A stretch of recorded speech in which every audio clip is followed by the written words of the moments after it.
she was a woman born to be loved, and two men wanted her. One, a man whose powerful mad mind controlled her every reflex except her love. No! The other, willing to fight any odds for her love. You've been living in shadows. I want to bring you back to life. Society dances to hide the hysterical terror caused by their sudden intimacy with death. Forever closer comes the she-creature. You'll never forget the she-creature.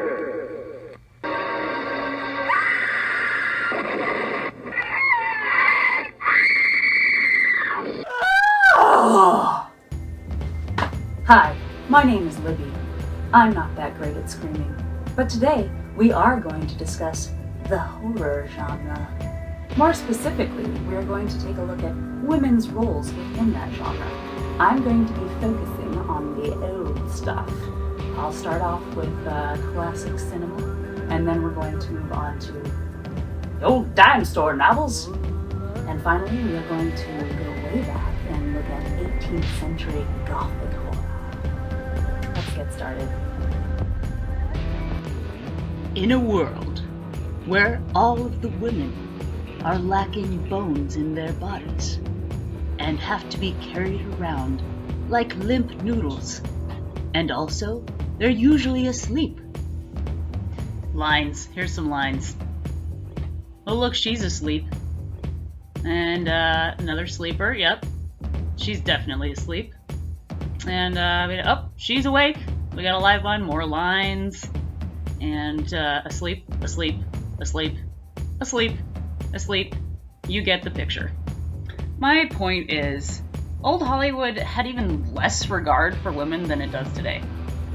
Some may think of that era as somehow more classy, with fewer, lower back tattoos and premarital sex. But look at these movie posters. There's nothing subtle about the objectification and sexualization of women in them. No doubt someone had to draw these ads back in the day. Whoever they were, they placed a great emphasis on the breasts. And yes, I'm recycling pictures because I'm not done with this subject. Were the producers and the writers back then really that lazy that it was just easier for them to have women portrayed as unconscious than to write dialogue in for them? I'm not saying that this is the only role that women played in these movies. If you look closely, sometimes you can actually see them awake. And when they're awake, they have this face.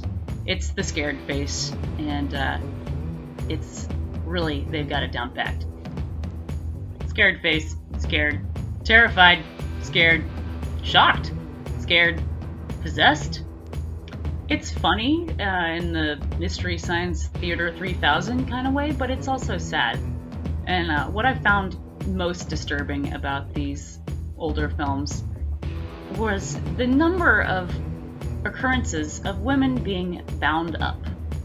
Damsels in distress. This is a popular narrative to this day, and I'm sick of it. Because I've never been a damsel in distress. I've never relied on a man to come save me.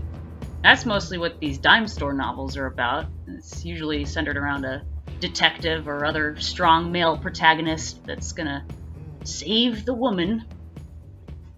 So when these women don't have lengths of cord wrapped tightly around their bosom, and they're not passed out or screaming, then sometimes we get to see the female antagonist. The tough girl, the wicked girl, the witch, etc. These were also a popular theme in the dime store novels, often characterized by a lady with a gun or a knife, and some sort of jealousy or vindictiveness. In the end, these crazy women are either dead or they have been brought back to sanity by, again, our protagonist man hero. I'll admit I have not been kind to old horror as a genre. I mean, after all, we have established that women in these types of media back then really only had 4 different roles: unconscious, terrified, bound up, or out for blood. But I still haven't discussed gothic horror. And I'm happy to say that it was actually a little more female-friendly back then. In fact, according to a '98 article by Richard Davenport Hines, a lot of the horror fiction being written back then was by women and for women with strong female protagonists.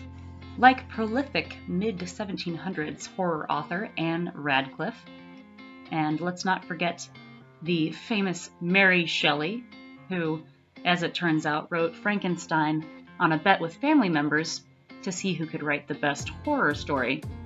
She won. Today, female authors are publishing articles on the topic of horror in media. Alison Gilmore writes about the growing positive role of women in the industry, women changing the genre. She says that this is occurring more and more every day. Unfortunately, there are still those out there who simply don't get it. I was shocked after reading this abstract of this article to discover that it was just published in 2015. Quote, "In pursuit of furthering study in this area, I present a thematic analysis of specifically female characters in horror and myth. Female characters at puberty, mate selection, motherhood, and menopause show themes and concerns consistent with the critical life history decisions to be made at these stages. These patterns show signs of being both long-lived and cross-cultural." What? First sentence of his article. What makes women scary? Those unfamiliar with the genre of horror might be forgiven the naive assumption that female characters only appear as the screaming victims of male psychopaths. Not so. Surprising to non-aficionados, females frequently feature as the active horror antagonists in films and books. Oh my God, so empowering. Women can be damsels in distress or evil psychopathic antagonists? Awesome.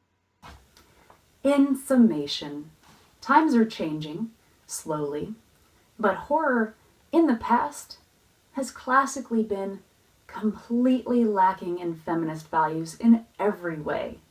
With the exception of some awesome female writers back in the day, we can look at the rest of it as just a series of women fainting and screaming and dying or killing. Back then it was so blatant. And you know what else was blatant? The utter lack of diversity. Women of color? Not a thing.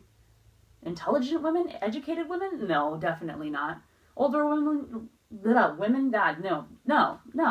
We gotta have small-waisted, young Caucasian women who are very talented at screaming and passing out.